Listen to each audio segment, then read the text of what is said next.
Siempre creí que la boda de un hijo era el punto más alto de nuestra misión como padres. Es cuando vemos a ese niño que criamos con lágrimas y sacrificios construir su propia familia. Yo soñaba con ese momento como quien espera el atardecer más hermoso de su vida. Pero, el día del compromiso de mi único hijo, gritó delante de todos que su esposa era su familia. Y que yo, ya no era nada. Y si piensas que esta historia termina aquí, estás completamente equivocado. Porque lo que hice después, nadie lo esperaba jamás. Quédate conmigo hasta el final, porque esta historia va a dar un giro que no vas a creer. Pero antes, dime una cosa aquí en los comentarios. ¿Desde dónde estás viendo esta historia ahora? Y suscríbete para acompañar más historias como esta, porque cada una trae una lección que puede cambiar la forma en que ves la vida. Mi nombre es Isabel Montoro, tengo 71 años, y durante décadas fui madre soltera, heredera y guardiana de las aceitunas Montoro, el imperio de aceite de oliva de mi familia. Creí que el amor y la dedicación eran suficientes para garantizar respeto. Pero aquella noche, entendí que, a veces, el amor de una madre no basta. El salón principal de mi casa estaba vestido de fiesta. Las lámparas de cristal de Murano colgaban brillantes sobre las mesas de mármol, y el aire olía a rosas blancas recién cortadas del jardín. Había esperado ese día como quien espera un amanecer prometido, la celebración del compromiso de mi hijo. Caminé despacio entre los invitados, escuchando el murmullo de copas de champán y risas contenidas.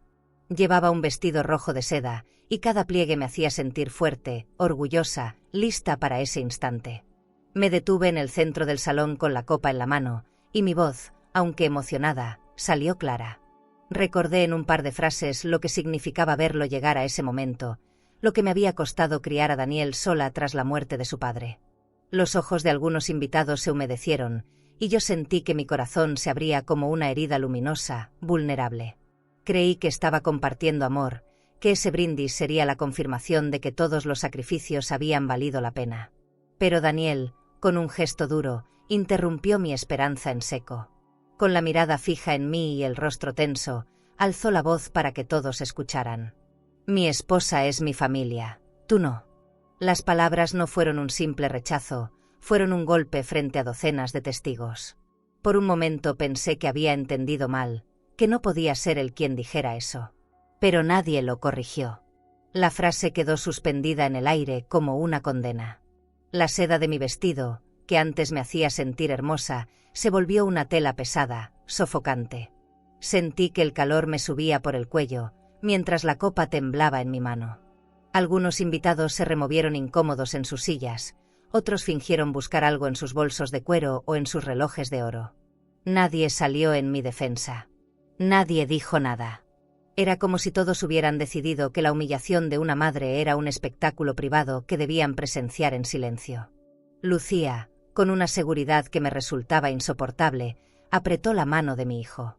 Lo que usted representa ya pasó de moda, me dijo, mirándome con una sonrisa fría, como si mi lugar en esa familia ya no existiera. Sentí que el perfume caro de su piel se metía en mis pulmones hasta marearme. Todo el lujo alrededor, la vajilla fina, la música de piano en vivo, se convirtió en un escenario hostil. Yo estaba allí, en mi propia casa, siendo tratada como un estorbo. Recordé las noches que trabajé sin descanso para que Daniel pudiera estudiar en Madrid. Las transferencias que hice desde mi banco, los ahorros que desaparecieron para cubrirle viajes y rentas de hotel boutique cuando me decía que necesitaba un respiro. Pensé en las cuentas conjuntas que liquidé para mantenerlo, en las propiedades que hipotequé para asegurarle un futuro. Todo eso, todo, estaba de pie frente a mí y me negaba con una frase. Me dolió más que cualquier pérdida financiera. El silencio me obligó a mirarme a mí misma. Yo había levantado ese imperio de aceitunas, había decorado esa mansión piedra por piedra, había elegido cada mueble, cada ventana grande para que la luz lo llenara todo. Y ahora, en medio de la fiesta, me sentía una intrusa. No importaba el mármol ni las joyas ni los viajes de lujo que me rodeaban. Nada de eso podía tapar la herida que acababa de abrirse en mi pecho. No lloré. Me mantuve firme, aunque la garganta me ardía. Miré a Daniel con una mezcla de dolor y orgullo, buscando aunque fuera un rastro del hijo que yo había criado. Pero lo único que encontré fue un rostro endurecido, un hombre que ya no parecía mío. Bajé la copa despacio, como si ese gesto marcara el final de algo que llevaba años sosteniendo. Nadie aplaudió, nadie brindó. El piano se detuvo. Todo se congeló. Decidí caminar hacia el pasillo, alejándome del salón. Cada paso resonaba contra el mármol, como un eco de despedida. Mi espalda recta, mi respiración contenida, mi mente luchando por no derrumbarse frente a esa multitud. Sentí que los ojos me seguían, que los murmullos se multiplicaban, que el silencio pesaba más que el oro. Nadie se levantó para detenerme, nadie se atrevió a acercarse. Yo salía de mi propio banquete como una sombra. Atravesé el corredor decorado con cuadros antiguos y cortinas de terciopelo. Los espejos me devolvían una imagen que no quería mirar, la de una madre despojada de su lugar en el mundo.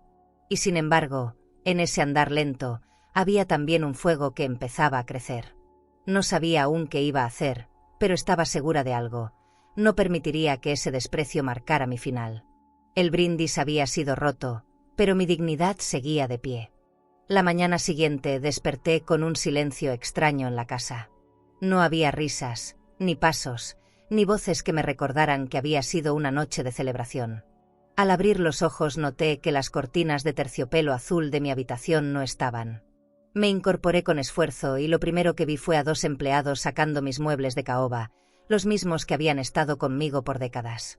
Mi voz quiso salir, pero la garganta seguía seca por el dolor de lo ocurrido la noche anterior. Pregunté qué hacían, y solo recibí una mirada evasiva, como si yo ya no tuviera derecho a preguntar nada. Sentí un escalofrío cuando vi que desmontaban mi tocador con incrustaciones de mármol y que el armario quedaba vacío, como un cuerpo despojado de alma. No entendía nada. Todo era mío, comprado con años de trabajo y cuidado, con cada peso que ahorré y con cada transferencia que hice para levantar esta casa. Pero ahí estaba, viendo cómo se lo llevaban sin permiso. Lucía apareció en el umbral con una sonrisa ensayada, sosteniendo un bolso de diseñador en su brazo. «Es más cómodo para ti, suegra», dijo, como si me estuviera haciendo un favor. La manera en que pronunció esas palabras me heló la sangre. Me señaló con la mano el pasillo, indicando que debía seguirla. Yo, como si hubiera perdido el control de mi propia vida, caminé detrás de ella con los pasos pesados, sintiendo que me arrancaban pedazos de dignidad con cada metro que avanzaba. El cuarto que me asignaron estaba junto a la cocina, pequeño y con una ventana que apenas dejaba entrar la luz. El olor a grasa y a detergente se colaba constantemente por las rendijas, y los muebles parecían sacados de un hotel barato. Una cama estrecha, una silla de madera y un armario raquítico era todo lo que tenía.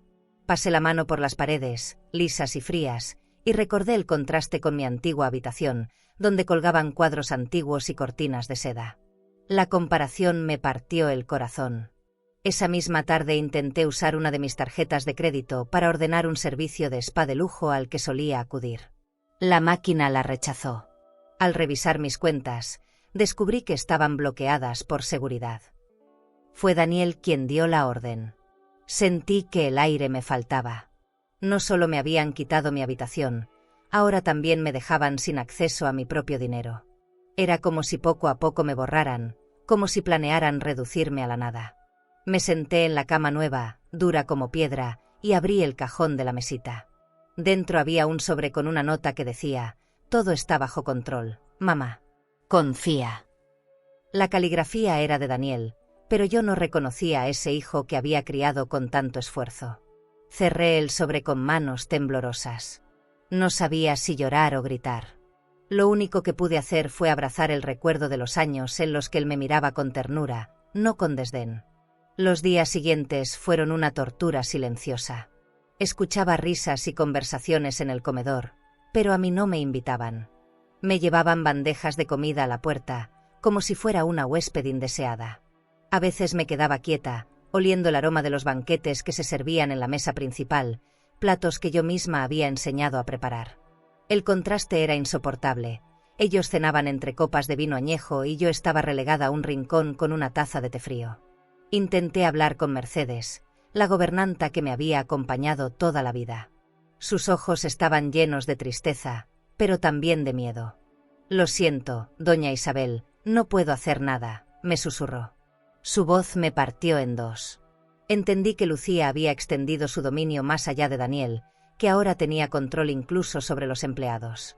La casa, mi casa, ya no era mía. Era un escenario de lujo del que me habían relegado, como si fuera una extra en la historia de otros. Un día, al acercarme a mi antiguo vestidor, descubrí que la cerradura había sido cambiada. Intenté abrirla, pero fue inútil. Me quedé mirando la puerta cerrada, sabiendo que adentro estaban mis joyas, mis vestidos de diseñador, mis recuerdos más íntimos. El candado me hablaba sin palabras. Ya no tenía acceso a mi propia historia. Era un despojo disfrazado de cuidado, un robo legitimado por quienes deberían haberme protegido. Y yo, impotente, tuve que tragarme ese dolor en silencio. Regresé a mi nuevo cuarto y me miré en el pequeño espejo del armario.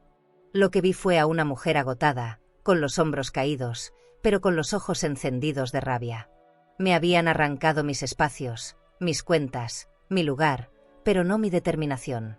Sabía que debía callar, observar y esperar. No era el momento de gritar, todavía no. Mi hijo y su esposa pensaban que me habían derrotado, pero en el fondo, algo dentro de mí empezaba a despertar. Los días empezaron a volverse más pesados, como si el aire de la casa se hubiera vuelto en mi contra. De pronto, empecé a escuchar comentarios sutiles, frases que se repetían en los pasillos como cuchicheos venenosos. La señora ya no recuerda las cosas, decían. Otras veces, confunde fechas, nombres, no está bien. Eran palabras sembradas con cuidado, como semillas de duda. Y yo lo entendí. Me estaban pintando como una mujer frágil, incapaz de sostener ni siquiera su propia mente. Una noche escuché a Daniel hablar por teléfono en la sala principal. Su voz, aunque baja, llevaba un tono decidido. Ella ya no está en sus cabales, repetía una y otra vez. Cerré los ojos al escuchar esas palabras de su propia boca, porque eran cuchillos directos a mi corazón. ¿Cómo podía un hijo despojar a su madre de la única autoridad que le quedaba, la de su memoria? El eco de su voz se mezclaba con el sonido de hielos chocando en vasos de cristal, como si fueran brindis por mi caída. Lucía aprovechaba cada ocasión para reforzar esa imagen. En cenas elegantes, con invitados del club privado al que ahora asistían, solía contar anécdotas inventadas sobre mí. Decía que había olvidado nombres de empleados, que confundía cifras de cuentas bancarias, que ya no distinguía entre una carta y un contrato. Lo contaba con una risa ligera, como si fuera un chisme inofensivo. Pero yo sabía que lo hacía con un propósito calculado, sembrar la idea de que yo debía ser apartada. Una tarde me encontré con dos vecinos en la entrada de la mansión. Sus sonrisas eran condescendientes, y sus ojos reflejaban lástima. «¿Se encuentra bien, doña Isabel?», me preguntaron, como si fuera una anciana indefensa y no la mujer que había levantado un imperio de aceite de oliva. Les respondí con firmeza, pero sentí como mi voz no lograba borrar la sombra que ya habían puesto sobre mí. Era como si mis palabras llegaran tarde, como si la mentira corriera más rápido que la verdad. En mi cuarto reducido, repasaba una y otra vez mis recuerdos, comprobando cada detalle, cada fecha, cada rostro. No había confusión en mí, no había olvido. Tenía claridad suficiente para entender lo que estaba pasando. Querían declararme incapaz. Quería gritarlo. ¿Pero a quién? La casa estaba controlada, los empleados intimidados, y mis amigos alejados por rumores disfrazados de preocupación. Nunca el silencio había sido tan cruel como en esos días. Me dolía pensar que todo lo que construí con disciplina y estrategia financiera estaba en riesgo de ser arrebatado con una firma. Había pasado años revisando cuentas conjuntas, cuidando inversiones, vigilando transferencias y protegiendo propiedades. Ahora, de un momento a otro, me trataban como si no supiera distinguir un recibo de una servilleta. Era una humillación sutil, pero devastadora, porque buscaba arrancarme no solo el poder, sino también la dignidad. Mercedes, mi fiel gobernanta, intentaba consolarme en pequeños gestos. A veces me dejaba flores en la mesita, otras veces me llevaba un té caliente servido en porcelana fina, como en los viejos tiempos. Pero incluso ella evitaba hablar demasiado, porque sabía que Lucía la vigilaba de cerca. «No confíe en nadie, doña Isabel», me dijo una vez en voz baja. Esa advertencia me recorrió la espalda como un rayo, porque significaba que estaba completamente sola en mi propia casa. En más de una ocasión, me acerqué al espejo de mi cuarto y me quedé observando mi rostro. No era el reflejo de una mujer confundida, era el de una madre herida, cansada, pero con los ojos llenos de claridad. No estoy loca, me repetía en silencio. Estoy más lúcida que nunca. Y en esa frase encontraba consuelo, porque sabía que la verdadera batalla no estaba en mi memoria, sino en el poder que intentaban arrancarme. La sensación de estar atrapada en un juego perverso me desvelaba por las noches. Caminaba descalza por el piso frío, escuchando cada crujido de la casa como si fueran pasos de intrusos. Sabía que en cualquier momento intentarían dar el siguiente golpe, llevarme ante un juez, mostrar informes médicos falsos, arrebatarme todo lo que aún me pertenecía. Cada minuto era una espera angustiosa, como si contara los segundos para la traición final. Una madrugada escuché lo que tanto temía. Al pasar frente al despacho de Daniel, oí como Lucía le susurraba: «Si logramos declararla incapaz, todo será nuestro sin demora». Me quedé quieta, con la espalda pegada a la pared, conteniendo la respiración. Sentí el corazón golpeando mi pecho con fuerza. No podían verme, no podían saber que había escuchado. En ese instante comprendí que la batalla ya estaba declarada y que tendría que jugarla con cuidado. Salí de la casa sin avisar a nadie. Caminé por el portón principal como si fuera invisible, con la cabeza erguida y el corazón ardiendo. Tomé un taxi común, dejando atrás la fachada de lujo de mi mansión, esa que ya no me pertenecía en la práctica. Me sentí libre al no tener a Lucía siguiéndome con su mirada fría ni a Daniel observando cada paso. El coche me llevó hasta Sevilla, donde aún quedaban personas que me recordaban como Isabel Montoro, la mujer que había levantado un imperio con dignidad. Entré a un café elegante, uno de esos con mármol en las mesas y lámparas que cuelgan como joyas del techo. El olor a café recién molido y pan caliente me devolvió un poco de calma. Allí me esperaba mi abogado de confianza, un hombre que conocía mi historia desde que firmé las primeras escrituras de las bodegas Montoro. Al verlo, sentí que aún quedaba alguien a quien podía mirar sin miedo. Me senté frente a él con las manos firmes, aunque por dentro todo me temblaba. Saqué de mi bolso de cuero una carpeta gruesa con documentos. Había escrituras, contratos, títulos de propiedades y copias de cuentas bancarias que aún estaban a mi nombre. Los puse sobre la mesa como quien coloca armas antes de una batalla. El abogado los revisó en silencio, con la seriedad de quien entiende la magnitud de lo que tiene enfrente.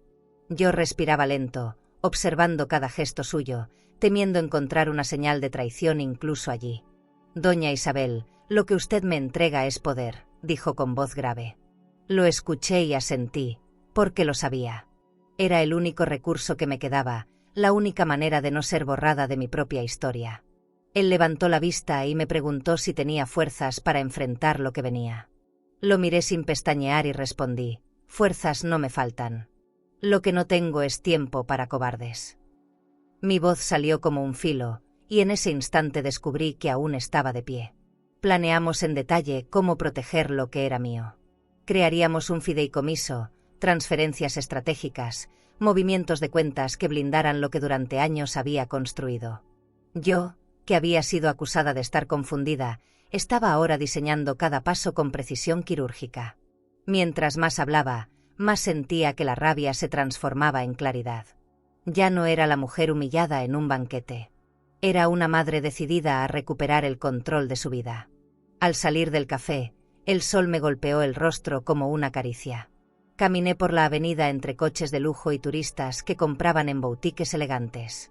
Nadie sabía quién era yo ni lo que estaba a punto de hacer.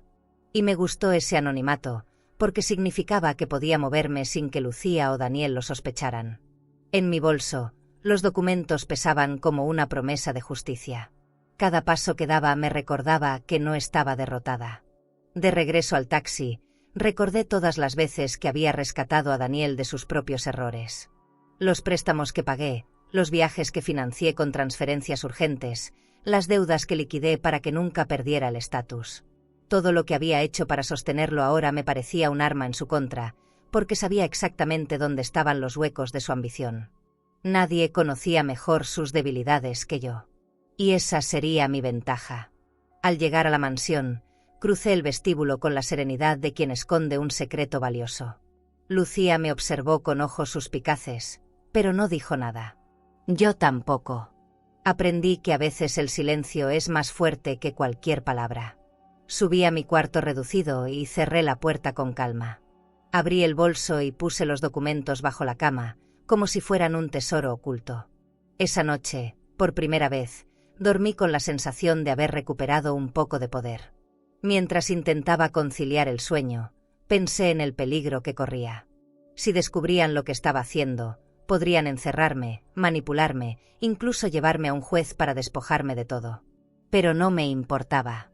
Había tomado una decisión, y en mi vida siempre había sabido que una mujer con decisión es más fuerte que cualquier enemigo. Cerré los ojos y me repetí en silencio: no estoy vencida. Soy la tormenta que ellos no ven venir. Esa certeza me sostuvo. No había vuelta atrás. Ya no era la víctima del brindis roto ni la mujer encerrada en un cuarto de despojo. Era la dueña de mi destino, aunque ellos aún no lo supieran. Con cada documento guardado, con cada plan diseñado, me acercaba más a mi venganza silenciosa. Una tormenta no avisa. Solo llega y arrasa. Y yo ya había decidido que arrasaría. ¿Y tú? ¿Tendrías el valor de enfrentarte a tu propia familia si intentaran declararte incapaz para arrebatarte lo que construiste con tus propias manos? Nunca olvidaré la sensación de caminar por mi propia casa y no reconocerla. Esa tarde, todo estaba iluminado con focos dorados en el jardín, la música de un piano resonaba en el aire y los aromas de un banquete se mezclaban con perfumes caros. Era una recepción elegante, llena de invitados distinguidos que ocupaban cada rincón del salón. Pero yo no era la anfitriona, apenas una espectadora invitada a una fiesta organizada con mi propio dinero, bajo mi propio techo. El lujo que antes me enorgullecía ahora me escupía en la cara. Me asignaron una mesa al fondo, lejos de las luces principales y de los políticos que conversaban con Daniel. Frente a mí había un vaso común, sin brillo, mientras en las otras mesas las copas de cristal reflejaban el resplandor de las lámparas. Esa diferencia no era casualidad, era un mensaje. Observé los detalles: manteles de lino, cubiertos de plata, arreglos de rosas importadas. Todo lo que yo había escogido con cuidado en el pasado, ahora era usado como escenario para mi humillación. Lucía caminaba entre las mesas como si fuera la dueña de todo. Su vestido ajustado brillaba con lentejuelas, y en su muñeca relucía un reloj de oro que yo misma había regalado a Daniel en su graduación. Ella se inclinaba hacia los invitados, reía con una voz aguda y ofrecía copas de vino añejo de mi propia bodega privada. Me hervía la sangre, pero permanecí en silencio. A veces el dolor es tan grande que solo se soporta callando, como si el alma necesitara tragarse el fuego para no arder en público. Alguien en mi mesa me preguntó si estaba disfrutando de la velada. Me limité a sonreír, aunque por dentro sentía que me arrancaban la piel. ¿Cómo podía disfrutar algo en lo que mi propio hijo me trataba como un adorno olvidado? Miré hacia la mesa principal y lo vi brindar con empresarios que solían respetarme. Ahora reían con él, como si yo nunca hubiera existido. Mi nombre no se mencionaba, mi lugar en la historia estaba siendo borrado frente a mis ojos. El pianista comenzó a tocar una melodía suave, y Daniel tomó el micrófono. Sus palabras eran un discurso ensayado. Hablaba de futuro, de herencia, de orgullo familiar. Cada frase era un ladrillo más en la pared que me estaban levantando alrededor. Yo sabía que esas palabras no eran suyas, eran de Lucía, que lo manejaba como un títere elegante. Sentí un nudo en la garganta, pero me quedé quieta, observando cómo se apropiaban del apellido Montoro como si yo fuera una extraña. De pronto, tuve un impulso. Me levanté y caminé hacia el centro, decidida a hablar.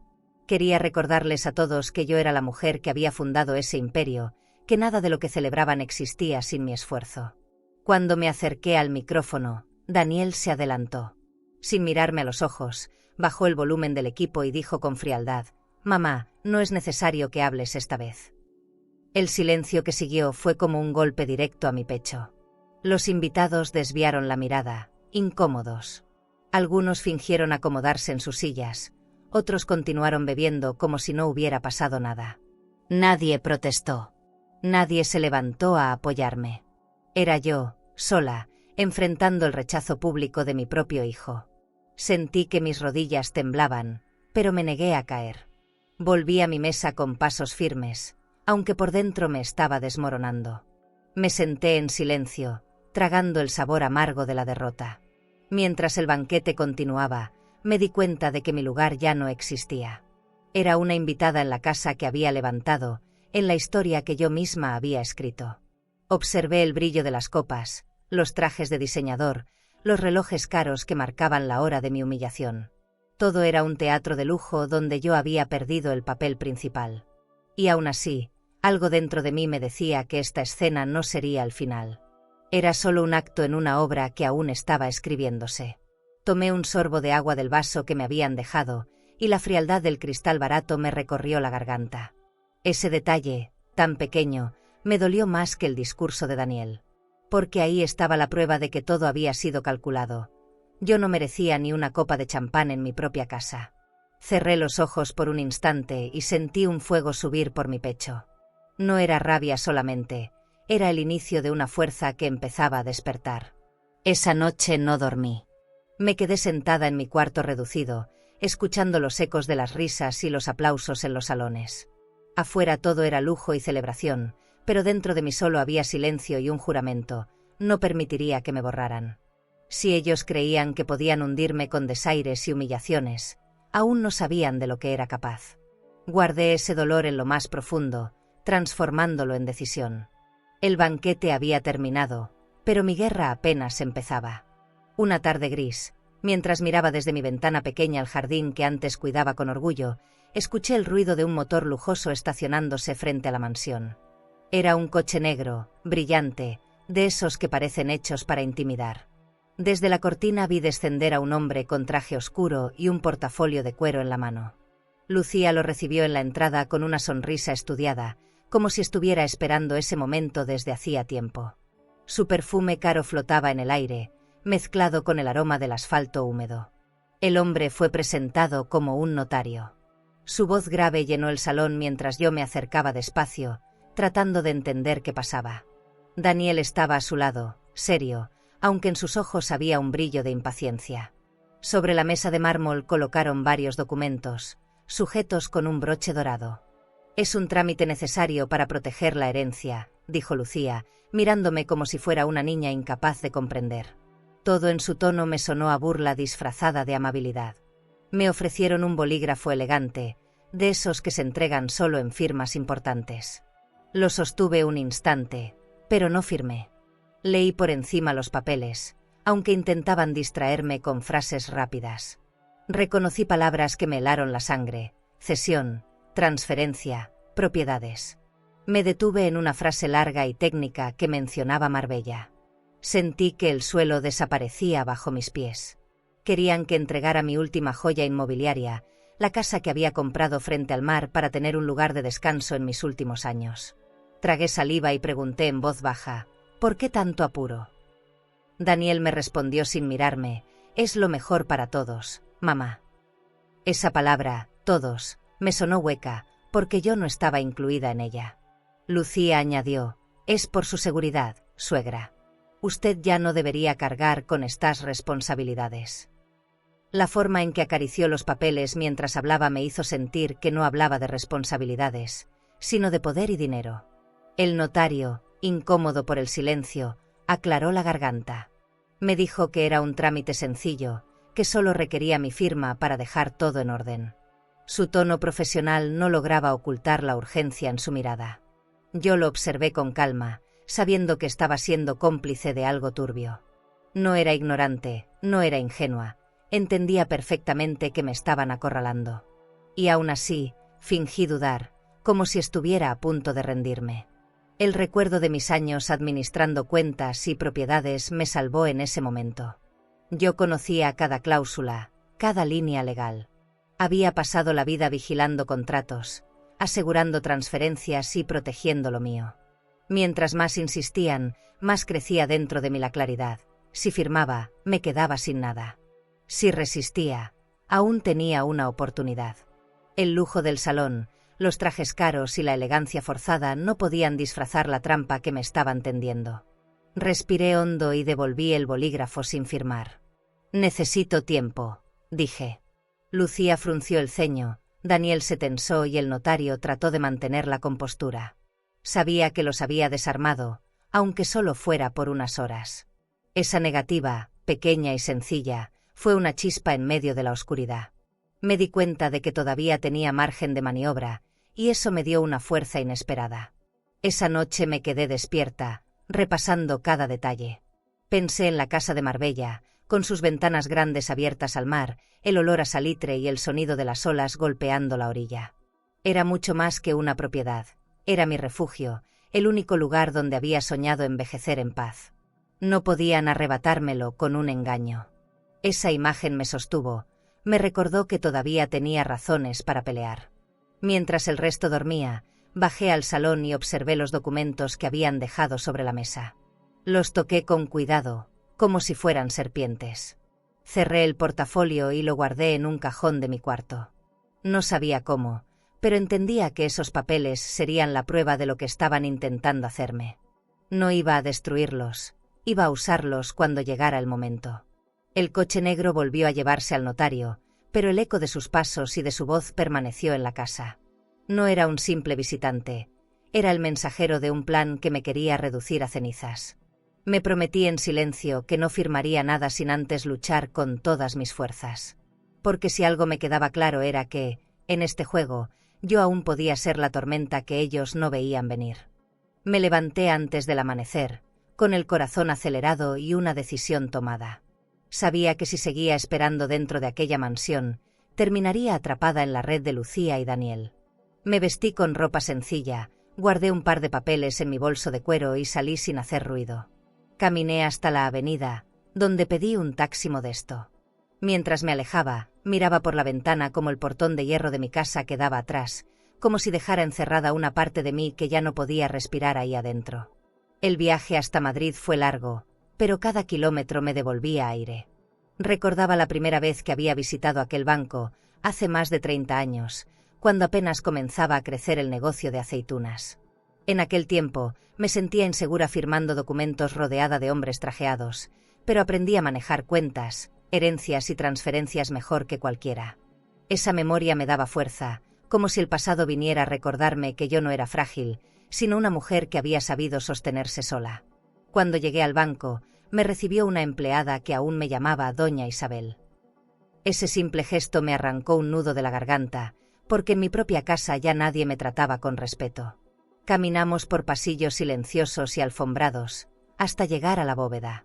El sonido metálico de las llaves girando en la cerradura fue como música para mis oídos. Abrí mi caja de seguridad con manos firmes, sintiendo que estaba entrando en el último rincón de mi libertad. Dentro encontré lo que había guardado en secreto durante años.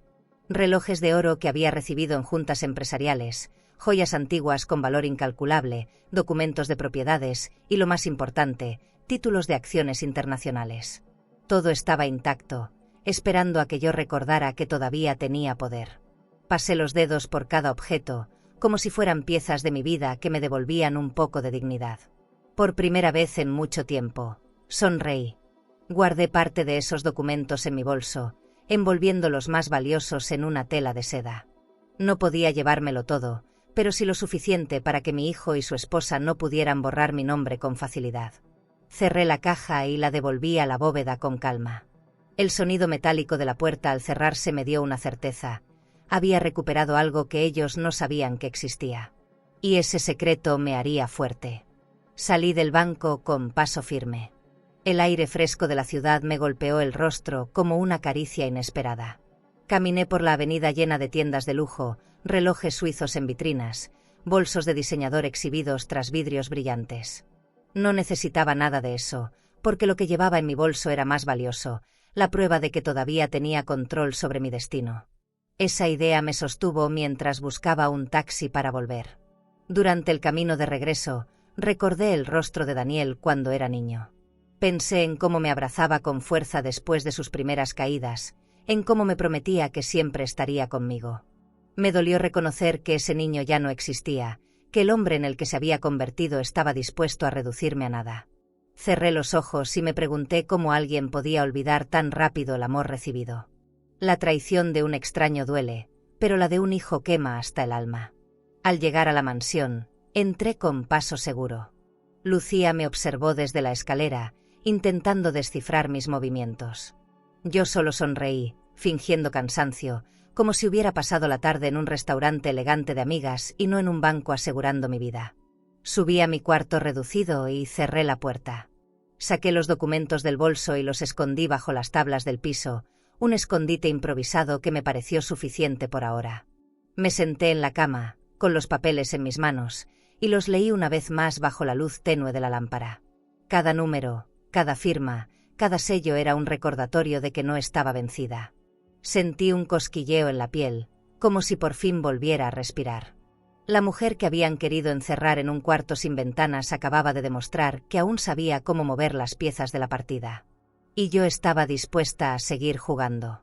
Esa noche dormí con el bolso junto a mí, como si fuera un escudo. El sonido lejano de risas en el salón me recordó que Daniel y Lucía seguían celebrando su victoria. Pero no sabían nada. No sabían que esa misma tarde había recuperado un pedazo de mi poder. Cerré los ojos y sonreí en silencio. Por primera vez en mucho tiempo, la esperanza no era un recuerdo, era un plan en marcha. Una mañana descubrí que la casa ya no era un hogar, era una prisión disfrazada de mansión elegante. Lucía había ordenado instalar cámaras en los pasillos, y cada vez que caminaba, sentía esos ojos de cristal siguiéndome. Los empleados bajaban la voz cuando yo pasaba, como si temieran que mis pasos fueran grabados junto con los suyos. El silencio se volvió espeso, un recordatorio constante de que ya no tenía intimidad ni respeto. Era mi casa, pero ya no me pertenecía. Intentaba mantener la calma, pero cada rincón me recordaba el control de Lucía. Los jardines privados, donde solía caminar en paz entre los rosales, ahora estaban llenos de guardias contratados. El comedor, antes un lugar de risas, se convirtió en un escenario donde yo no era invitada. Hasta mi té de la tarde me lo llevaban en bandejas frías, sin la cortesía de antes. El lujo alrededor se sentía vacío, como un espejo que solo reflejaba soledad. Mercedes, mi gobernanta leal, comenzó a cambiar. Ya no me miraba con la misma confianza, y sus palabras eran medidas, como si temiera que alguien escuchara. Una noche me confesó en voz baja que Lucía le había hecho preguntas sobre mí, sobre mis hábitos, mis rutinas, incluso mis silencios. Sentí que la estaban usando como un espía, y eso me partió el corazón. Mercedes había sido como familia para mí, pero ahora también estaba atrapada en las redes de Lucía.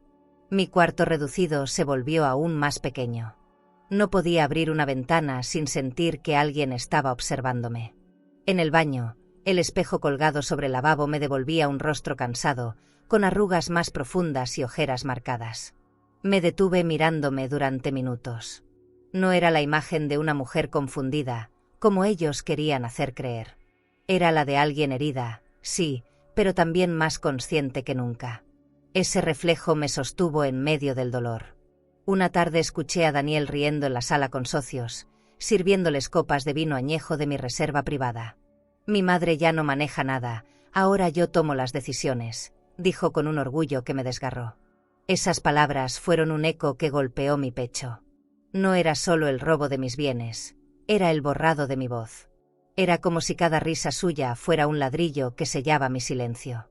Y yo me pregunté, ¿quién era ese hombre que hablaba? Porque ya no era mi hijo. Volví a mi cuarto y me miré otra vez al espejo. Toqué mi rostro con las manos, como si necesitara comprobar que seguía siendo yo. Esto no quedará así, susurré, con los dientes apretados. No me importó que tal vez las cámaras grabaran mi gesto. No me importó que alguien escuchara. Era un juramento personal, un pacto conmigo misma. A partir de ese momento decidí que, aunque fingiera debilidad, mi mente no descansaría hasta recuperar lo que me habían robado. En ese encierro silencioso, mis recuerdos se volvieron compañía. Pensaba en los días en que Daniel me buscaba para todo, en que confiaba en mi palabra más que en cualquier otra. Recordaba cuando, de niño, me decía que yo era su fuerza, su casa. ¿Cómo había cambiado tanto? El espejo me devolvía esas preguntas sin respuesta, como si se burlara de mi nostalgia. Me di cuenta de que no podía vivir atada a esas memorias, porque ahora se usaban en mi contra. Las noches eran las peores. Desde mi cama escuchaba ruidos en el pasillo, pasos, voces, susurros. A veces tenía la sensación de que alguien abría la puerta y la cerraba de nuevo. El miedo me recorría el cuerpo, pero me obligaba a mantener la calma. Sabía que querían quebrarme poco a poco, hacerme dudar de mí misma. Pero cada mirada al espejo me recordaba que mi mente seguía clara, que no estaba loca, que lo único que buscaban era apagarme. Un día, cansada de la opresión, golpeé el espejo con la palma abierta. El sonido retumbó en la habitación, y una pequeña grieta apareció en la esquina. No se rompió del todo, pero esa línea torcida me devolvió una imagen distinta. Yo, fragmentada, pero aún presente. Esa grieta se convirtió en mi símbolo, un recordatorio de que podían intentar quebrarme, pero nunca desaparecería. Guardé ese secreto en el alma, como un fuego encendido en la oscuridad. Esa noche me quedé sentada frente al espejo roto, observando la línea que atravesaba mi reflejo. Mis ojos seguían firmes, aunque todo lo demás se sintiera debilitado. Entendí que debía resistir un poco más, observar, callar y esperar el momento. No era tiempo de mostrar mi fuerza todavía, era tiempo de fingir. Y mientras el eco de risas llegaba desde el salón, acaricié la grieta con un dedo y susurré: aquí sigo, y aquí me quedo. ¿Y tú? ¿Crees que el dinero revela el verdadero corazón de las personas o solo muestra lo que siempre estuvo escondido? La invitación llegó como una burla. Era un sobre blanco con letras doradas que anunciaba una cena de gala en mi propia bodega. Daniel lo había organizado para presentarse como el nuevo heredero Montoro. Leí esas palabras y sentí que me ardían los ojos.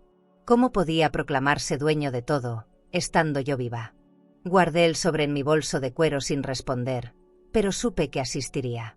No por orgullo, sino porque necesitaba ver con mis propios ojos hasta dónde estaban dispuestos a llegar.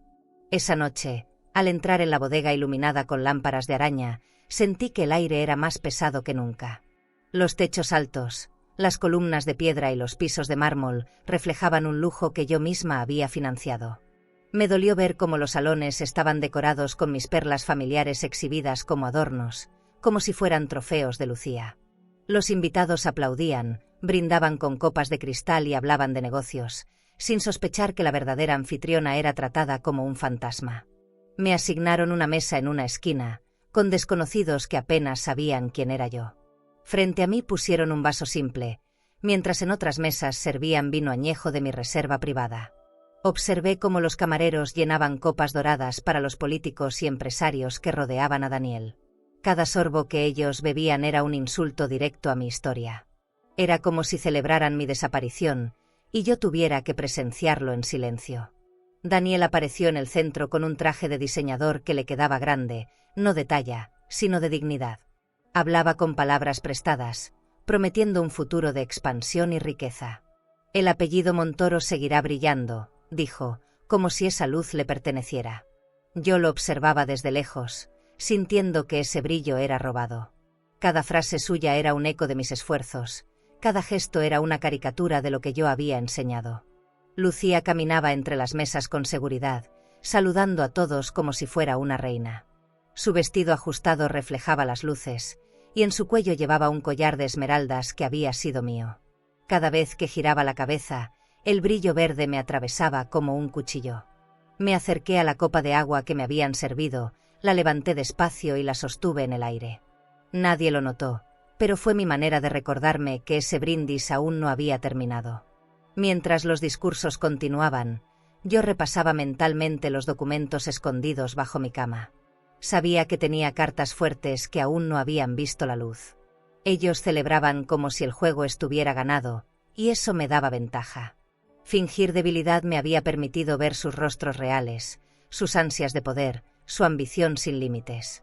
Esa fiesta era su triunfo anticipado, y yo sabía que la caída sería más dolorosa cuanto más alto creyeran haber subido. Un empresario se acercó a mí y preguntó con voz condescendiente: ¿está orgullosa de su hijo? Lo miré fijamente, y aunque sonreí con cortesía, mis palabras fueron otras. El orgullo se demuestra en el respeto, no en las apariencias. El hombre se incomodó y regresó a su mesa. Sentí un escalofrío al darme cuenta de que, aunque intentaban silenciarme, mi voz todavía tenía filo. Bastaba con esperar el momento para usarla. El banquete siguió con música y brindis interminables. Yo observaba todo como una espectadora en su propia obra. Me fijaba en los gestos, en los apretones de mano, en las miradas de complicidad. Cada detalle me confirmaba que no se trataba solo de una fiesta, sino de una declaración de guerra. Querían borrar mi nombre del linaje Montoro, dejarme como una sombra sin herencia ni memoria. Y yo, en silencio, lo registraba todo. Cuando el pianista comenzó a tocar una melodía vibrante, Daniel levantó su copa de cristal y todos lo imitaron. «Por el futuro», gritó, y el salón estalló en aplausos. Yo, desde mi rincón, alcé también mi vaso de agua, pero mi brindis no era por el futuro de ellos, sino por el mío. Sabía que esa copa invisible era mi promesa de que nada estaba perdido. Era un gesto pequeño, pero cargado de fuego. Esa noche regresé a mi cuarto con los ecos de los aplausos aún en mis oídos. Me senté frente al espejo roto y sostuve el vaso vacío entre mis manos. Podían relegarme a las sombras, podían llamarse herederos delante de todo el mundo, pero yo seguía siendo Isabel Montoro. Y en mi silencio, mientras los fragmentos del espejo devolvían mi reflejo quebrado, juré que pronto levantaría la voz. No en una esquina, no en un rincón, sino frente a todos. La mañana siguiente viajé de nuevo a Madrid, esta vez con un plan concreto. Pedí un coche discreto en una agencia de viajes cercana para no despertar sospechas. Mientras avanzábamos por la carretera, recordaba la última fiesta en la bodega y la sensación de estar ausente en mi propia historia. Esa humillación se transformaba ahora en determinación. Llevaba en mi bolso de cuero los documentos que había rescatado de la caja de seguridad, como armas silenciosas listas para usarse. Al llegar a la oficina del abogado, me recibió con un gesto de respeto que casi me hizo llorar. Me ofreció un asiento en una sala elegante, con muebles oscuros y una lámpara de cristal que iluminaba la mesa. El ambiente olía a madera pulida y café recién hecho. Allí extendí mis papeles sobre la superficie brillante y le expliqué mi decisión: crear un fideicomiso que dejara a Daniel y Lucía sin acceso a mis bienes. El abogado asintió en silencio, comprendiendo la urgencia en mis palabras. Firmar aquellos documentos fue como respirar después de una asfixia prolongada. Cada firma mía sellaba un pedazo de libertad, cada rúbrica era una puerta cerrada para quienes me querían despojar. Escuché el sonido de la pluma raspando el papel y lo sentí como un eco de justicia. No era solo un trámite financiero, era el inicio de mi venganza. Mis cuentas, mis propiedades, mi herencia estaban ahora bajo un control que solo yo podía ejercer. Cuando terminé, el abogado me miró con seriedad. Ya nada puede tocarlo sin su firma, doña Isabel. Esas palabras me estremecieron. Salí de la oficina con los documentos archivados en una carpeta negra y, por primera vez en meses, sentí paz.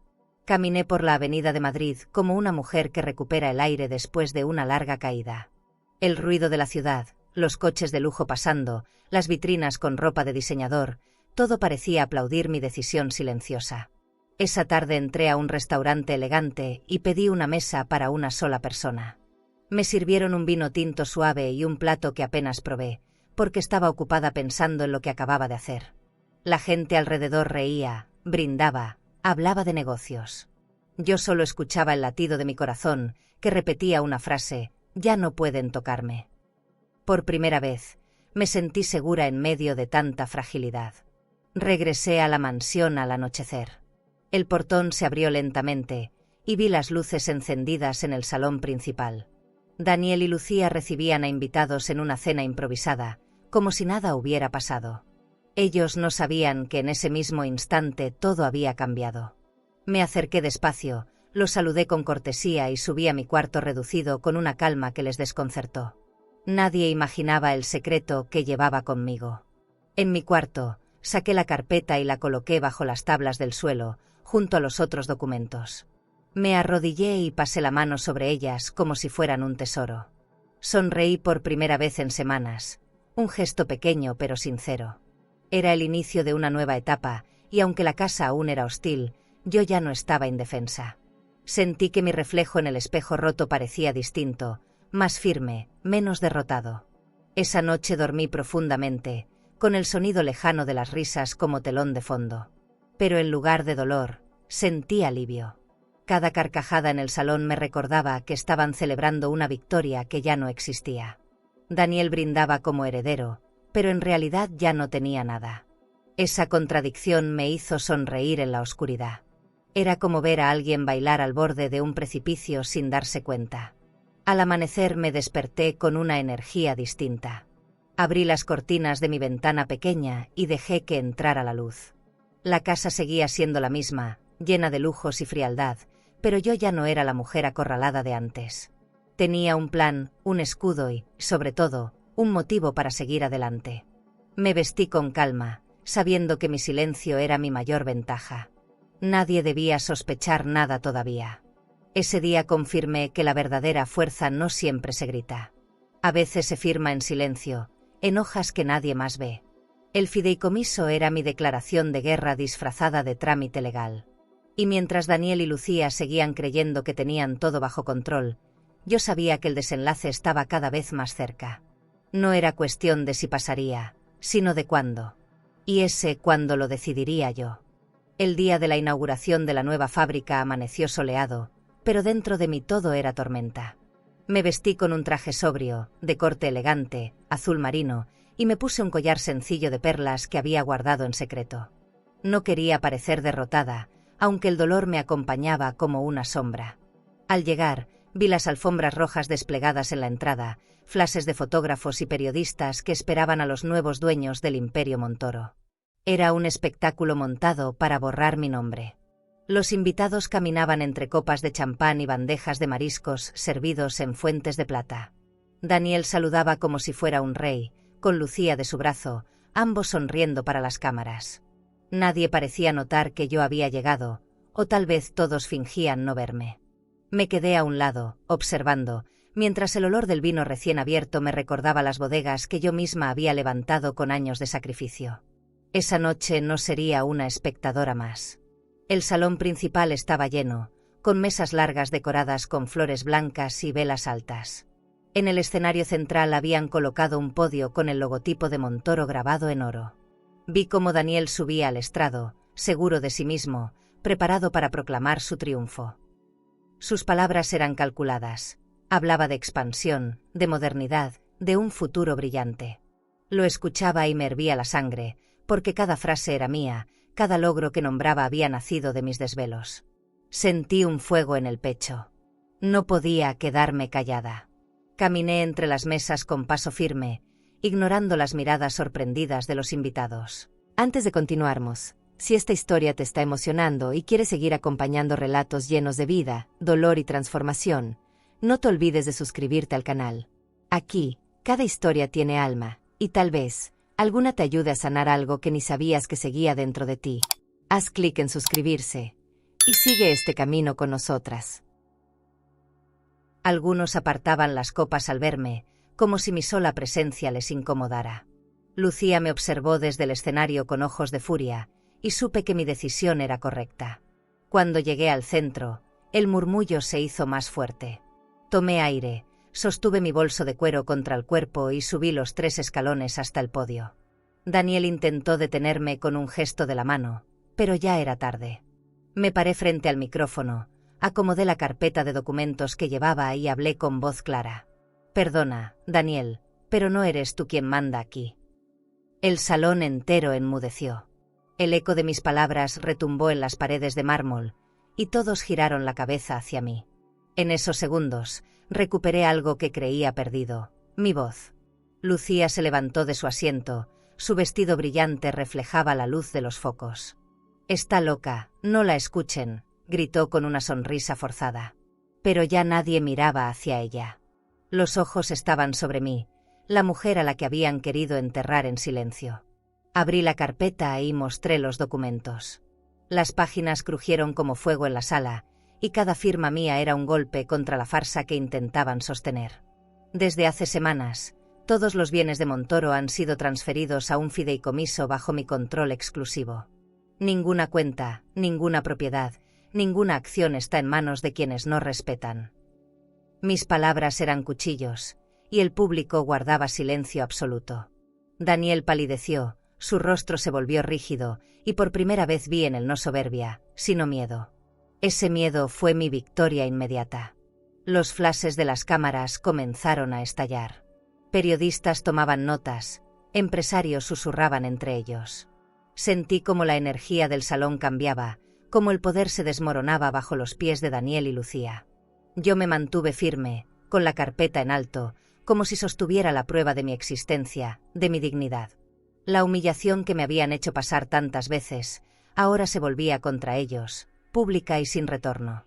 Lucía trató de recuperar el control. «Esto no puede ser válido, está inventando», gritó con la voz quebrada. Yo la miré directo a los ojos y respondí: «Ya lo hice, y nada de lo que digas cambiará la verdad». Mis palabras la dejaron en silencio. Daniel no se movía, como si estuviera petrificado frente a todos. El salón entero era testigo de su caída, y yo no necesitaba más. Había recuperado el respeto que intentaron arrebatarme. Me quedé unos segundos mirando al público, sintiendo su sorpresa, su murmullo, su incredulidad. Después cerré la carpeta y bajé del estrado con pasos firmes. No me detuve a mirar atrás, porque sabía que la escena ya estaba grabada en la memoria de todos. Mientras atravesaba el salón, sentí que mi dignidad caminaba conmigo, como un abrigo nuevo después de una larga noche de frío. Había llegado el día de mi humillación pública, pero no fue la mía, fue la de ellos. El silencio tras mis palabras pesaba más que cualquier discurso. Sentí como el aire se detenía en el salón, y todos me miraban como si no entendieran lo que acababa de pasar. Bajé la vista hacia mis papeles, respiré hondo y repetí con firmeza: «Desde hace una semana, las cuentas y acciones Montoro están fuera de su alcance. Ni un euro es tuyo».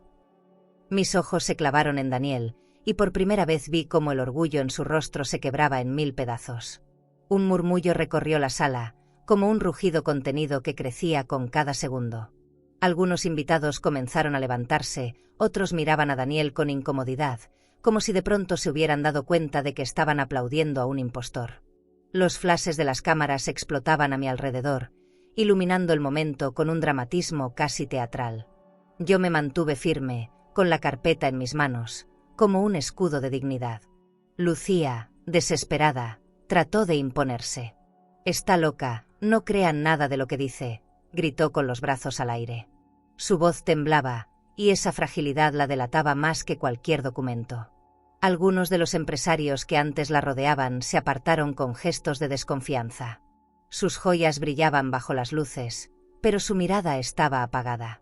Se dio cuenta de que el papel de reina que había interpretado hasta ahora se desmoronaba frente a todos. Daniel, en cambio, se quedó quieto, paralizado. Sus labios se movían como si buscara palabras, pero ninguna salía. Lo vi sudar, ajustarse el traje de diseñador, carraspear en vano. Era un hombre desnudo frente al poder que creía tener. Esa imagen me dio una paz extraña, como si por fin la vida me hubiera devuelto una pequeña parte de justicia. Él, que había hablado tan fuerte para humillarme, ahora no podía pronunciar ni una sola palabra. Los invitados comenzaron a murmurar más fuerte. «Será cierto. De verdad ya no controla nada. ¿Y si ella tiene razón?». Esas preguntas flotaban en el aire, y yo sabía que no necesitaba responderlas. Los documentos en mis manos eran más poderosos que cualquier justificación. El rugido del salón crecía, un coro de dudas que se volvía insoportable para Daniel y Lucía. Ellos, que buscaban aplausos, recibían ahora cuchicheos cargados de vergüenza. Un periodista se adelantó, grabadora en mano, y me preguntó directamente: «¿Está usted diciendo que el señor Daniel Montoro no tiene poder legal sobre la empresa?». Yo lo miré y contesté con calma: «Lo que no se respeta, no se hereda». Mi voz retumbó más fuerte que el micrófono.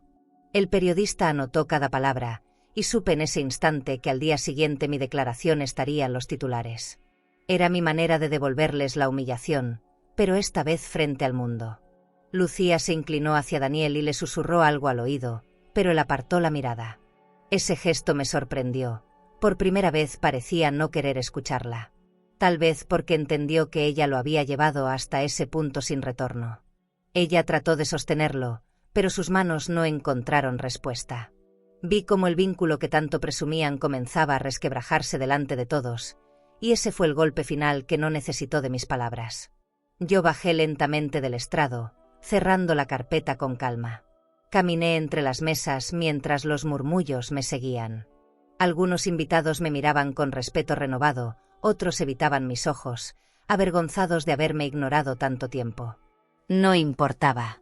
Cada paso que daba era un recordatorio de que seguía siendo Isabel Montoro, la mujer que había construido todo lo que ellos estaban usando como escenario. Mi dignidad había regresado conmigo. Al salir del salón, escuché el estallido de los aplausos. No sé quién comenzó, ni por qué, pero pronto varios me aplaudían.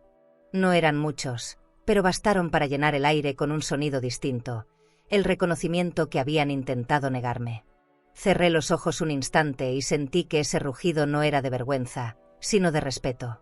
Era el inicio de un cambio que ya no podían frenar. Me detuve en la puerta y giré la cabeza. Vi a Daniel encogido, a Lucía perdida, a los invitados confundidos. No dije nada más. El salón rugía por sí mismo. Yo solo sonreí levemente y crucé el umbral, dejando atrás la farsa. En ese instante supe que la guerra estaba decidida y que ya no había vuelta atrás. ¿Y tú? ¿Hubieras esperado tanto tiempo como yo para exponerlos públicamente, o habrías actuado antes aunque el precio fuera más alto? Los días posteriores a la inauguración fueron un torbellino. Apenas amaneció, los titulares llenaron los periódicos. El heredero falso, Isabel Montoro recupera el control de la fortuna familiar. Abrí uno de ellos en mi cuarto reducido y sentí un nudo en la garganta. Era extraño verme convertida en noticia, como si toda mi vida se resumiera en esas letras negras. Pero más extraño aún fue ver a Daniel señalado, expuesto, convertido en objeto de burla pública. Las llamadas comenzaron a llegar sin descanso. Empresarios que antes lo buscaban para hacer negocios ahora cancelaban reuniones. Socios que le prometían inversiones millonarias desaparecieron con excusas pobres. Escuché desde la escalera cómo discutía por teléfono, su voz quebrada, diciendo: no, no es cierto, todo está bajo control. Pero no había control. El poder que tanto presumía se le escapaba de las manos como agua entre los dedos. Lucía intentaba mantener la fachada. Vestida con ropa de diseñador, salía en público sonriendo, fingiendo seguridad. Pero en casa la vi llorar en silencio, escondida en la biblioteca. No era compasión lo que sentí, sino una confirmación: estaban perdiendo el juego que habían iniciado. Los dos, tan seguros de sí mismos, ahora eran presas del mismo monstruo que habían alimentado, la ambición. Mientras tanto, yo me refugiaba en el jardín, ese lugar que siempre había sido mío. El olor a azahares y el sonido del agua en la fuente me devolvían calma. Allí leía los artículos que describían la caída de mi hijo. Cada palabra era dolorosa, pero también necesaria. No era alegría lo que sentía, era una mezcla de justicia y tristeza. Porque al final, aunque lo negara, seguía siendo mi hijo. Una tarde recibí la visita inesperada de un antiguo socio de Daniel.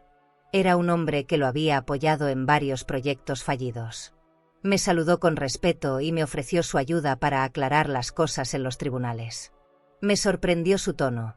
Estaba dispuesto a testificar contra Daniel, a cambio de conservar sus propios beneficios. Lo escuché en silencio y comprendí que, cuando el poder se derrumba, todos buscan salvarse a sí mismos. Me dolió ver a Daniel caminar por la casa como un extraño. Sus trajes de lujo ya no le daban la seguridad de antes. Lo observaba de lejos, cabizbajo, con el teléfono siempre en la mano, intentando recuperar lo perdido. Era como un niño atrapado en un cuerpo de hombre, incapaz de entender que la vida no se compra con dinero ni con herencias robadas. Y aunque me doliera, debía dejar que aprendiera esa lección solo. Lucía, en cambio, comenzó a mostrar su verdadero rostro. Me lanzó miradas de odio cada vez que pasaba junto a mí, como si yo fuera la culpable de su ruina. «Esto no se quedará así», me susurró una noche en el pasillo, con voz helada. Yo la miré fijo y no respondí. A veces el silencio pesa más que cualquier palabra. Ella no entendía que su guerra ya estaba perdida. Cada mañana llegaban más cartas y citatorios legales dirigidos a Daniel. Lo veía abrirlos con manos temblorosas, leer unas líneas y luego arrugarlos con rabia. El rugido del salón aquella noche había sido solo el inicio. Ahora, la caída era evidente, y no había cómo detenerla. Yo observaba todo con distancia, sin intervenir, porque sabía que la vida ya estaba haciendo lo que yo no podía, mostrar la verdad. Me sentaba frente al espejo roto de mi cuarto y pensaba en lo irónico que era todo. Durante meses, me hicieron sentir invisible, incapaz, una sombra. Ahora eran ellos quienes se desmoronaban bajo las miradas del mundo. Yo no necesitaba gritar ni vengarme más. La realidad hablaba por sí sola. Y aunque dolía ver a mi hijo derrotado, también me daba fuerza para seguir en pie. Esa noche, antes de dormir, recibí una llamada anónima. Una voz grave me dijo: «Señora Montoro, si usted quiere, yo puedo testificar contra su hijo. Tengo pruebas de lo que ha hecho con el dinero de la empresa». Me quedé en silencio, con el teléfono en la mano. La tentación de aceptar era grande, pero también el peso del amor de madre. Cerré los ojos y supe que esa decisión marcaría el rumbo de lo que venía. Era una tarde tranquila en la mansión cuando escuché el rugido de un motor acercándose. Me asomé por la ventana y vi un coche deportivo negro estacionarse frente al portón. Lucía bajó con unos lentes oscuros enormes y un vestido ajustado que parecía sacado de una revista de lujo. Caminaba con paso apresurado, sosteniendo un bolso de diseñador que brillaba bajo el sol. Al verla, comprendí que algo había cambiado. No era la mujer segura que desfilaba en fiestas. Venía con urgencia y desesperación. Golpeó mi puerta con fuerza, y yo, por curiosidad, decidí abrirle. Apenas cruzó el umbral, me invadió el perfume intenso que siempre usaba, ese aroma que antes parecía anunciar su triunfo y ahora escondía su nerviosismo. Se quitó los lentes y me miró directo, con los ojos rojos, como si hubiera estado llorando. «Señora Isabel», comenzó con voz quebrada, «podemos arreglarlo, deme una parte de lo que tiene en ese fideicomiso». Sus palabras cayeron como piedras en la habitación. «Una parte», dijo, como si lo mío fuera un pastel que se podía repartir según su antojo. Sentí una mezcla de risa amarga y compasión. Esa mujer, que me había arrebatado respeto y lugar en mi propia casa, ahora pedía un pedazo de lo que no había construido. Me quedé en silencio, dejándola hablar, observando cómo la desesperación le borraba la arrogancia de siempre. Lucía se sentó en la silla frente a mí, cruzó las piernas y trató de recomponerse. «Piense en su hijo», insistió. «Sin dinero está perdido, usted no querrá verlo arruinado». En su voz había súplica, pero también manipulación. Reconocí ese tono, era el mismo que había usado tantas veces para dominarlo todo. Esta vez, sin embargo, ya no surtía efecto. Yo no era la mujer acorralada de antes. Yo ya había recuperado mi voz. Me incliné hacia ella y le respondí con calma: «El dinero nunca fue el problema. El problema fue el respeto. Y ustedes lo perdieron hace mucho». Vi cómo se le tensaba la mandíbula, cómo sus manos apretaban el bolso de cuero que llevaba como si quisiera desgarrarlo. Era incapaz de comprender que la dignidad no se compra, que lo que habían roto conmigo no se reparaba con cuentas ni propiedades. La incomodidad llenó el aire. Afuera, los jardines parecían observarnos con su silencio pesado. Lucía trató una vez más: «Podemos hacer un trato, yo no diré nada, usted nos deja algo y cada quien sigue su vida». Esa frase me encendió por dentro. No decir nada. ¿Acaso creía que aún tenía poder para amenazarme? La miré fijo y entendí que en ese instante era yo quien decidía cómo terminaba esa escena. Me levanté despacio, caminé hacia la puerta y la abrí. «Aquí no hay nada que negociar», le dije con firmeza. Ella se quedó sentada unos segundos, incrédula. Cuando comprendió que no había marcha atrás, se levantó con brusquedad, dejando escapar un insulto apenas audible. Salió con pasos apresurados, y el taconeo de sus zapatos de diseñador resonó como un eco de derrota en el pasillo. La vi subir a su coche desde la ventana. Encendió el motor con rabia y salió disparada por la avenida. Su perfume caro aún flotaba en mi habitación, pero esta vez no me sofocaba. Era solo el rastro de alguien que ya no tenía poder sobre mí.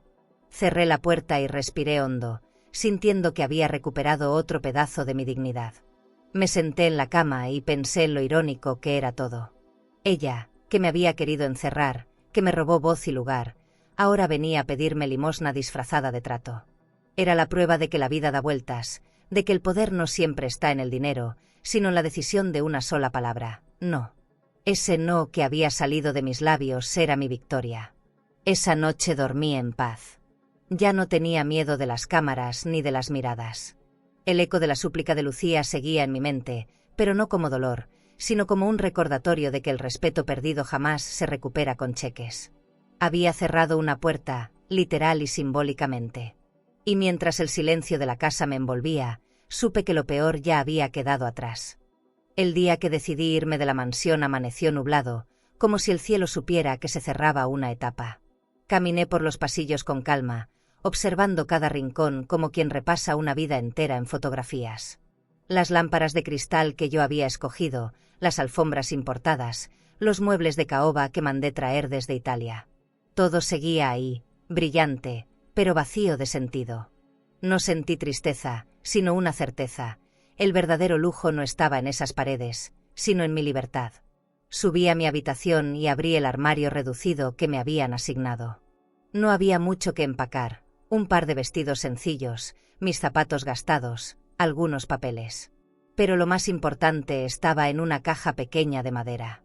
Dentro guardaba cartas antiguas, fotografías y recuerdos que nadie más valoraba. No eran joyas ni propiedades, pero para mí eran tesoros. Los tomé con cuidado, como si al sostenerlos me dieran fuerza para lo que venía. Mercedes apareció en la puerta con los ojos húmedos. No dijo nada al principio, solo me miró como si quisiera grabar mi imagen en su memoria. «¿Se va, doña Isabel?», preguntó finalmente, con voz temblorosa. Asentí. Ella bajó la cabeza y susurró: «Lo siento, nunca tuve el valor de defenderla».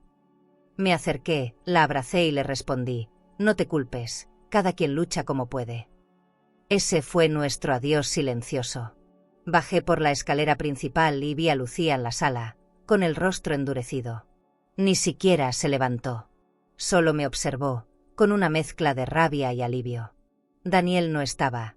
Desde hacía días se había vuelto un fantasma dentro de la casa. Nadie intentó detenerme. Esa indiferencia fue más dolorosa que cualquier grito. Era la confirmación de que ya no quedaba nada entre nosotros. Al salir al jardín, respiré el aroma de los rosales por última vez. Ese mismo jardín que había cuidado con mis propias manos ahora era escenario de otras risas, de otras voces. El coche que me esperaba era sencillo, nada que ver con los autos de lujo que solían llenar la entrada. Subí con mi caja en las piernas y cerré la puerta.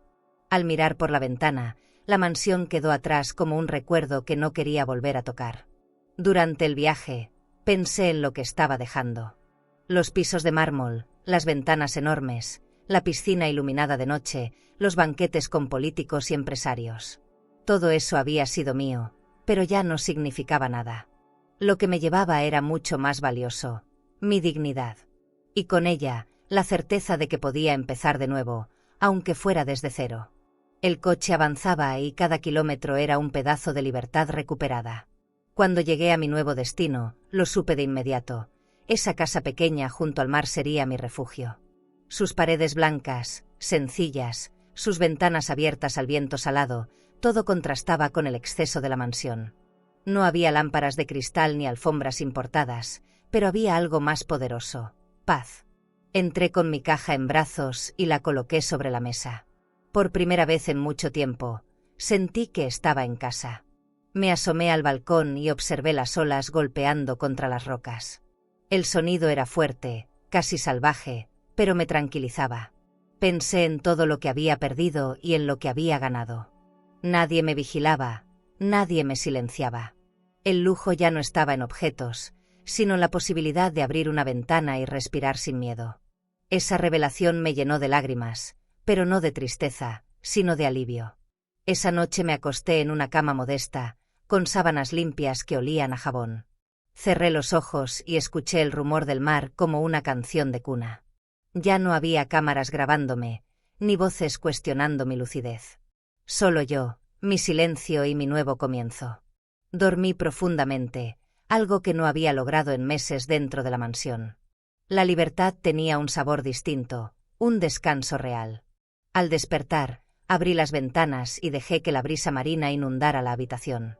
El sol iluminaba las paredes blancas y mi caja de recuerdos sobre la mesa. Me quedé allí, observando todo, y pensé: aquí empieza mi verdadera vida. La mansión había sido mi cárcel disfrazada de lujo, este nuevo hogar sería mi espacio de dignidad. No sabía qué vendría después, pero por primera vez no tenía miedo.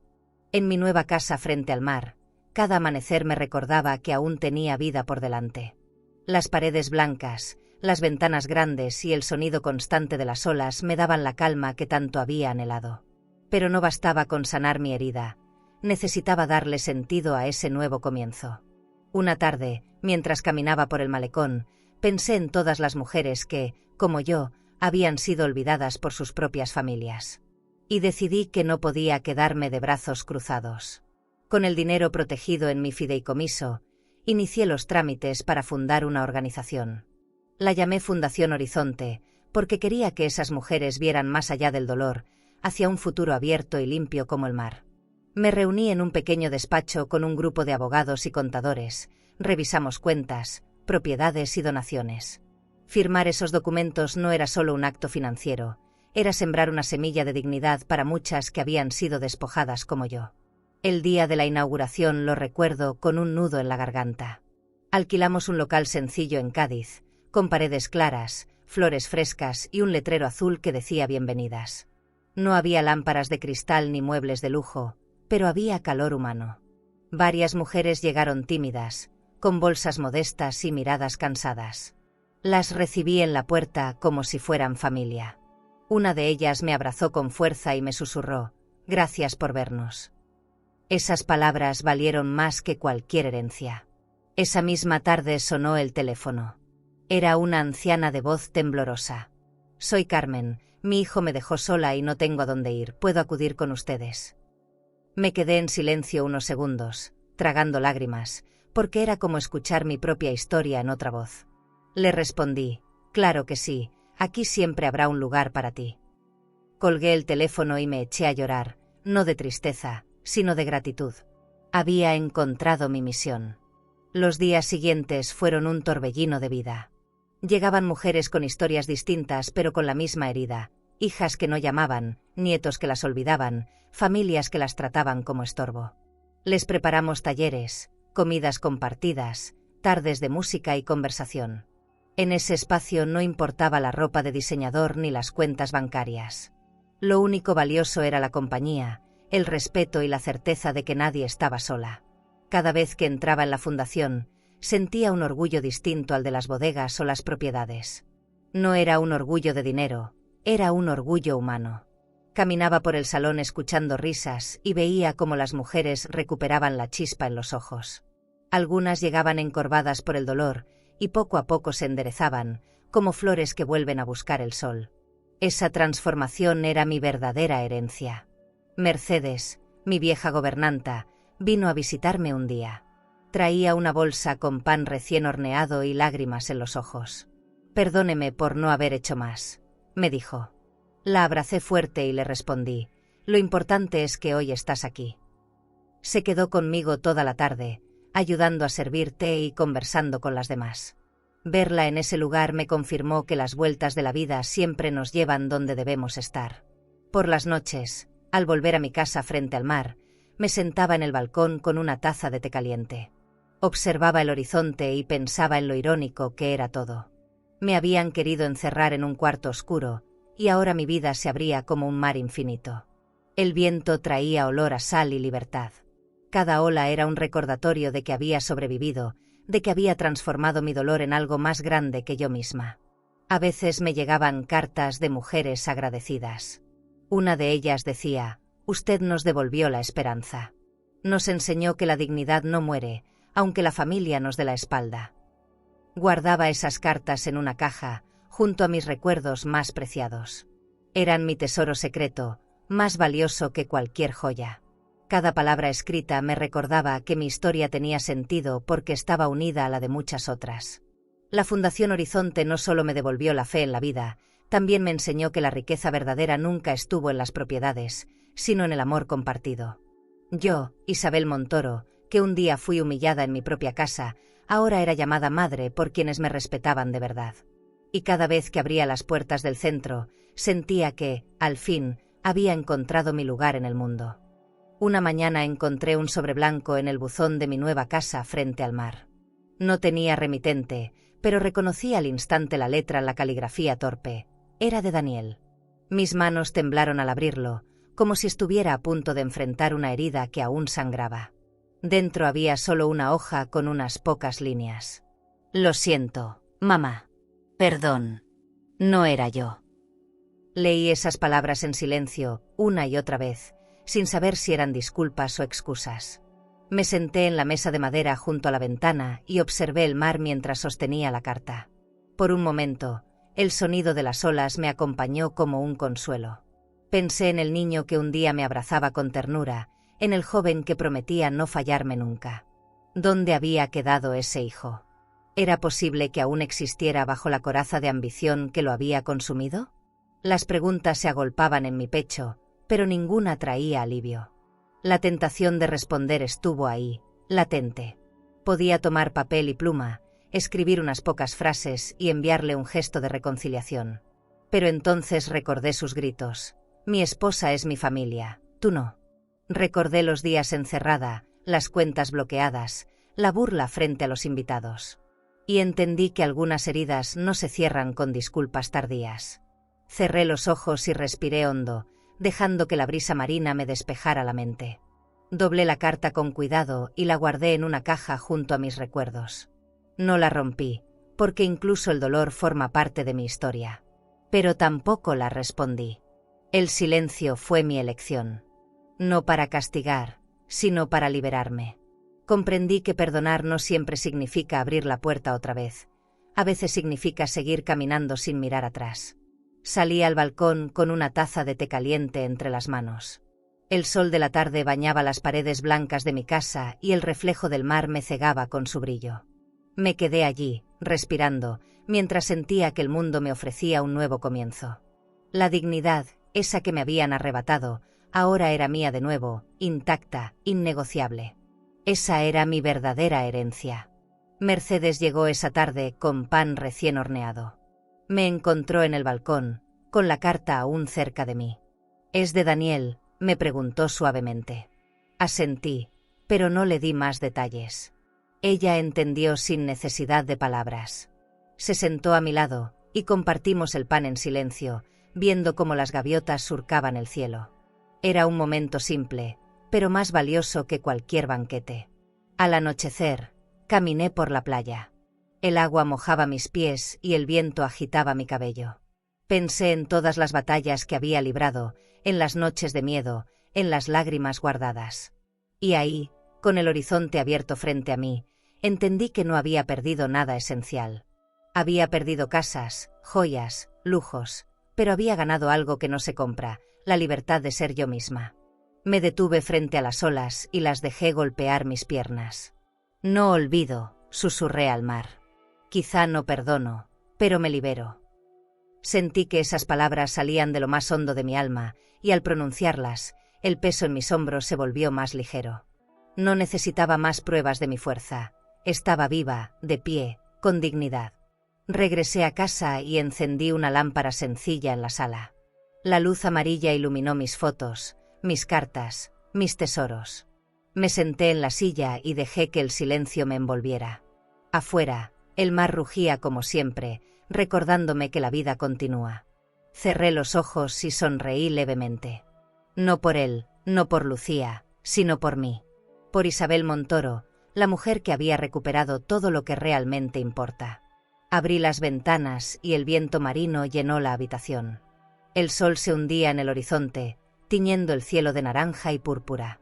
Y yo, con la carta guardada pero no respondida, supe que mi historia no era de derrota, sino de renacimiento. Porque al final, quien se olvida de las raíces, pierde el derecho a los frutos. ¿Y tú? ¿Tendrías la valentía de levantarte de la mesa donde fuiste humillada y crear tu propia mesa, donde nadie pueda volver a despreciarte? ¿Y si hoy te sientes apartada, olvidada o tratada como un estorbo por aquellos que deberían haberte honrado? Por favor, escucha estas palabras. Tú no eres invisible. Tú no eres pasado. Tú eres raíz, eres historia, eres fuerza que abrió caminos. Has dado tanto, cuidaste hijos, levantaste hogares, trabajaste hasta el cansancio, regalaste ternura incluso cuando nadie la devolvía. Tal vez no te lo agradecieron como merecías, pero aquí te vemos. Aquí te escuchamos. Y quiero que lo sepas, Tu vida todavía guarda belleza, todavía guarda propósito. Tu dignidad es más valiosa que cualquier herencia, más brillante que cualquier joya de oro. Y cuando aprendes a sostener tu propia copa de cristal con la cabeza erguida, incluso aquellos que te rechazaron un día, terminan regresando a pedirte un lugar. La decisión será tuya. Nunca olvides, lo que otros desprecian no define quién eres. Lo que llevas dentro es eterno. Si esta historia tocó tu corazón, suscríbete para no perder más relatos como este y compártelo con alguien que hoy necesite recordar que aún tiene mucho por vivir. ¿Crees que esta historia fue impactante? Entonces espera a escuchar lo que sucedió cuando, en pleno cumpleaños, una madre fue humillada por su propia hija que gritó: «Mi esposo manda aquí, no tú». Ella no discutió, no suplicó, pero lo que hizo después con su herencia millonaria cambió el rumbo de toda la familia. Te dejo este vídeo en la pantalla final para que lo veas ahora mismo. Haz clic y descubre la historia completa de En el día de mi cumpleaños, mi hija gritó: «Mi esposo manda aquí, no tú», porque el final es algo que nunca olvidarás. Suscríbete al canal y dale like para descubrir relatos que solo una mujer con cicatrices puede entender, secretos que se arrastran por años, decisiones que desgarran y verdades que llegan cuando ya es tarde o justo a tiempo. Porque hay heridas que solo sanan cuando alguien se atreve a contarlas.